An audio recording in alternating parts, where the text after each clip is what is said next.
If we'd ask you about stock market investing, the images of the New York stock market floor might flash up in your mind, which is a scene synonymous with stock investing itself. And similarly, this is the scene where stock traders meet up and go about their business by buying and selling stocks and yelling ticker symbols and prices of different stocks. Well, this used to be how most trading was done back in the days. But the game has changed quite significantly. Most traders prefer to work from home, owing to the prolific advancement in technology. But even if trading involves the practice of buying and selling stocks, it is a very different approach from stock market investing. Wondering why? Should you go for trading or should you stick with investing your money in different companies? This video will clear everything for you. Even though the old practices of earning money are still employed by many people, they're not the ideal way of going about your business. Owing to the rapid advancements in technology, many companies and businesses have taken a 180-degree shift, which requires a deeper and different approach while considering your financial freedom.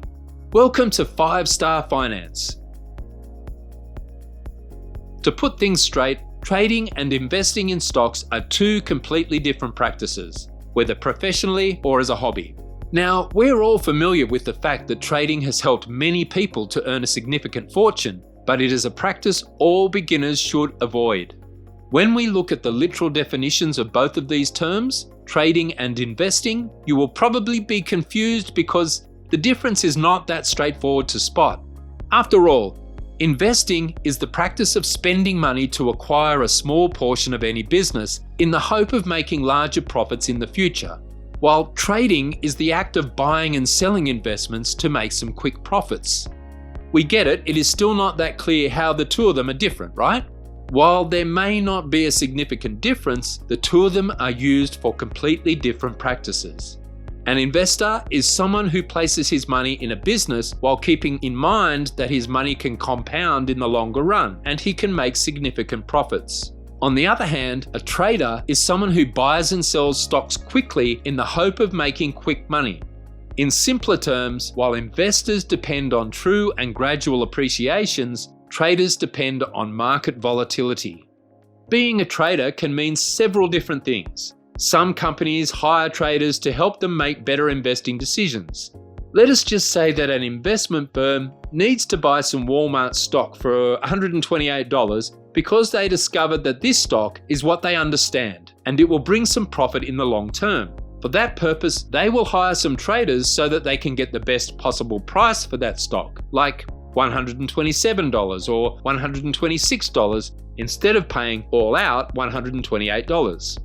There are two main areas where traders can make their money, and these two areas differentiate from investors. Firstly, they make their money by timing of buying their stocks, and secondly, by the analysis of stocks. For timing, as we mentioned, that investing is a long-term strategy, whereas trading is a short-term strategy. So that also means when you're investing in stocks, you're confident that the company you're investing in will grow over time by either expanding their asset base or by outperforming their rival companies. And you will sell that stock in 5, 10, 20, or even 40 years, or even hold it forever, like Warren Buffett does. No doubt that investors are also dependent on market fluctuations because it's the best time to buy a stock when the stock is selling below its intrinsic value.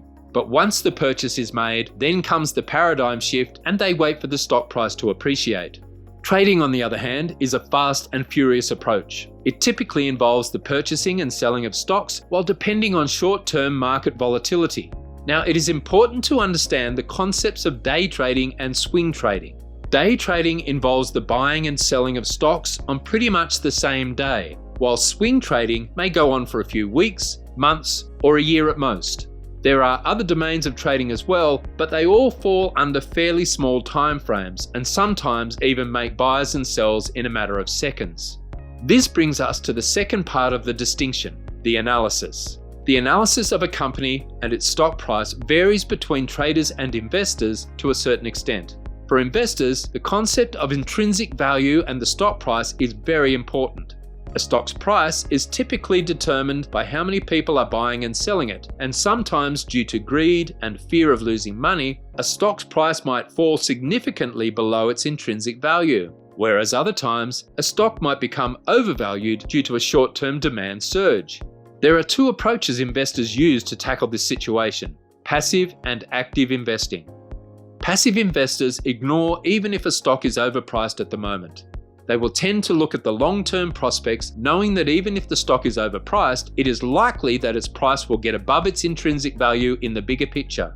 Whereas active investors instead try to estimate the stock's intrinsic value so that they can buy the stock for less than what it is worth, and eventually, when the stock price rises, they will make huge profits. While the jack of all trades only cares about the stock's price, there is no attempt to estimate the intrinsic value of a stock, and indeed, many traders buy and sell stocks without even knowing what the company does. They only look to take advantage of short-term trends and swings in the stock's price. For these reasons, traders give attention to technical indicators in their analysis. These are measures that only take into account the historical pricing of stocks. Now, these are the exact images that popped up in your mind. Yes, these are the graphs of all sorts that a trader looks at all day while sitting in front of his computer.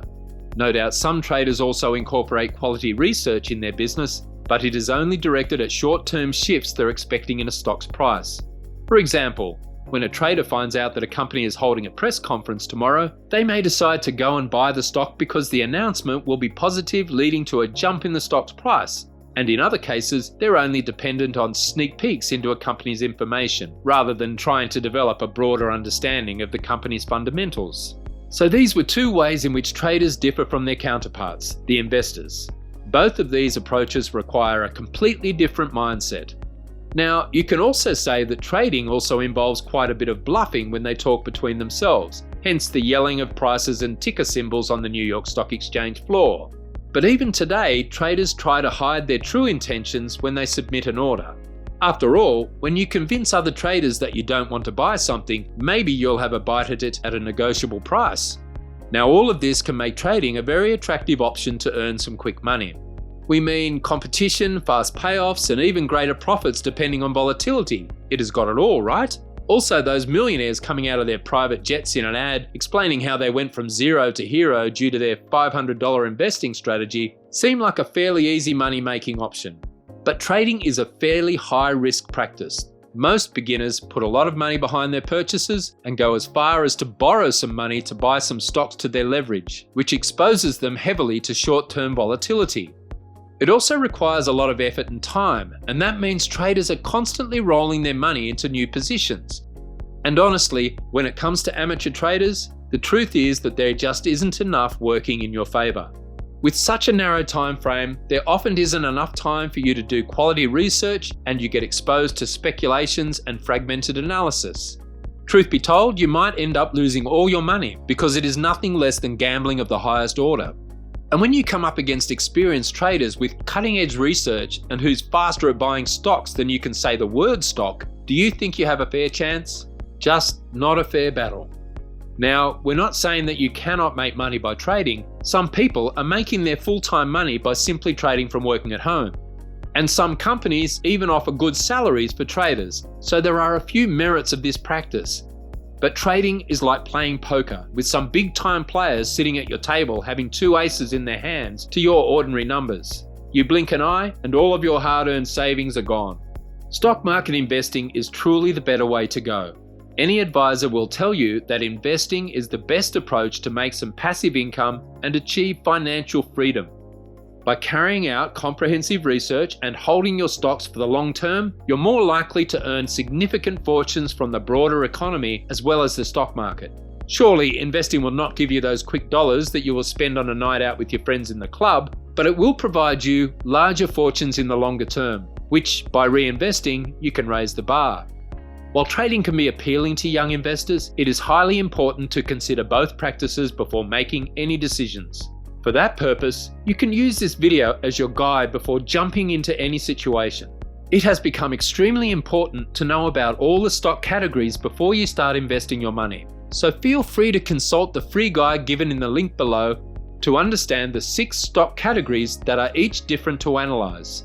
Take advantage of this free guide we provided so you can make better decisions when investing in stocks with the possibility to generate high and consistent returns while assuming low risk. Yes, it is possible to have both, high returns with low risk.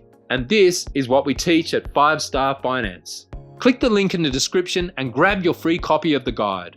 Check out the video we handpicked for you, and we'll see you in the next one.